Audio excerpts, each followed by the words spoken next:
Once upon a time, in a bustling little town tucked at the foot of misty mountains, there lived a gentle merchant named Mr. Hoa.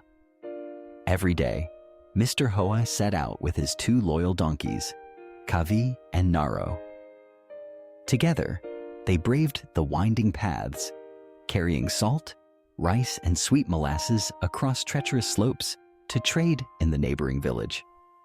Their journey was never easy, yet the bond between man and beast made each trip bearable, each challenge surmountable. One early morning, as the sun struggled to pierce through the heavy dawn fog, something felt different. Kavi, the elder donkey with kind eyes and a sturdy back, awoke feeling unwell. His legs trembled, his chest heaved with labored breaths, and his mind was clouded with dizziness. Yet, as with so many creatures, Kavi had no words to express his pain. So when Mr. Hoa, unaware, loaded the heavy sacks onto both donkeys as usual, Kavi could do nothing but endure. The path that day was especially unforgiving. Jagged stones jutted from the ground, and the mountain seemed to rise even more steeply than before.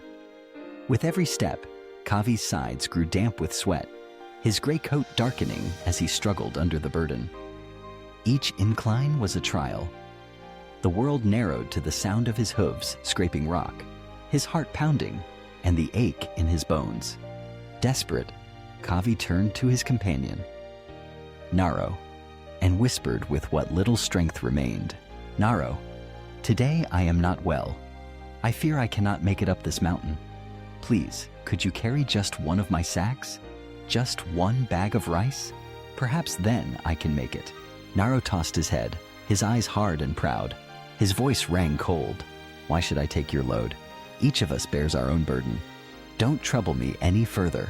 Kavi lowered his head, stung by the rejection. He could not argue. With no choice, he pressed on in silence, each step a battle, each breath a struggle. The weight on his back felt heavier than ever, pressing him closer and closer to the edge. At last, they approached the steepest part of the climb, a place where the mountains seemed to rise into the clouds and the path narrowed to a razor's edge. Suddenly, disaster struck. A loose stone tumbled onto the trail, and Kavi, weak and exhausted, slipped. The heavy sacks slid from his back, scattering their contents across the rocks. Kavi fought to regain his balance, but his strength failed him.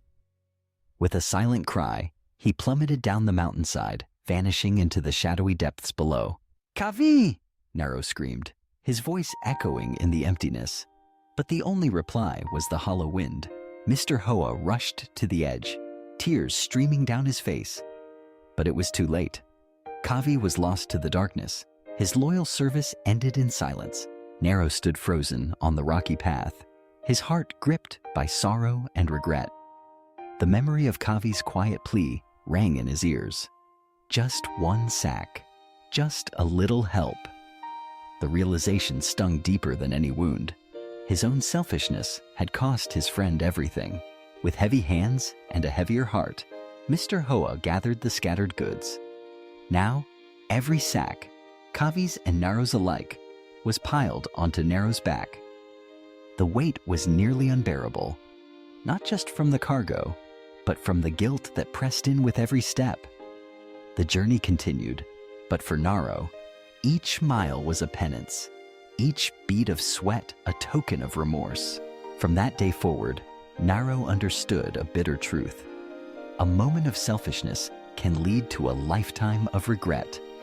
No burden is truly ours alone, and denying help to those in need can leave wounds that never heal. In life, we are often surrounded by people, friends, family, strangers, who may be struggling with burdens we cannot see. Sometimes their plea comes as a whisper, sometimes as a silent look. Too often, we turn away, convinced that their struggles are not our own. Yet, when loss comes, we realize the pain is not theirs alone. It becomes ours as well, an emptiness that cannot be filled. A small act of kindness, a simple gesture, can make all the difference. Sharing the weight, even just a little, can save a heart from breaking. a life from being lost. One bag of rice may seem insignificant, but to the one who is struggling, it can mean everything. Reflect for a moment on the story of Kavi and Naro. How often have we, in our busy lives, overlooked the silent struggles of those around us? How many times have we chosen convenience over compassion, only to regret it later? The world is filled with opportunities to help, to share, to care. Let us not wait until we are forced to utter the words, "if only." Let us open our hearts today to our friends, our family, and even to strangers. A little kindness, a helping hand, can plant the seeds of love and community. In giving, we receive. In sharing, we grow stronger together. So when you see someone in need, whether they ask for help or not, remember Kavi's story. Remember that your small act may be the lifeline someone is waiting for. Don't let pride or indifference blind you to the chance to make a difference. Compassion is not weakness, it is strength. It is the bridge that connects us, the light that guides us through difficult days. Carrying a little extra weight for someone else does not break us. It binds us together, reminding us that none of us are truly alone. If this story has touched you, consider how you might share its message. Speak kindly to those around you. Offer your help, even when it's not requested. In doing so, you help build a world where no one has to bear their burdens in silence, where empathy and support are the norm, not the exception. Life's journey is long and often steep. Let us walk it together, sharing the load and spreading kindness wherever we go. In the end, it is not what we carry, but what we give that defines us. Let compassion guide your steps. Let generosity shape your actions. And remember, sometimes one small act can change a life forever.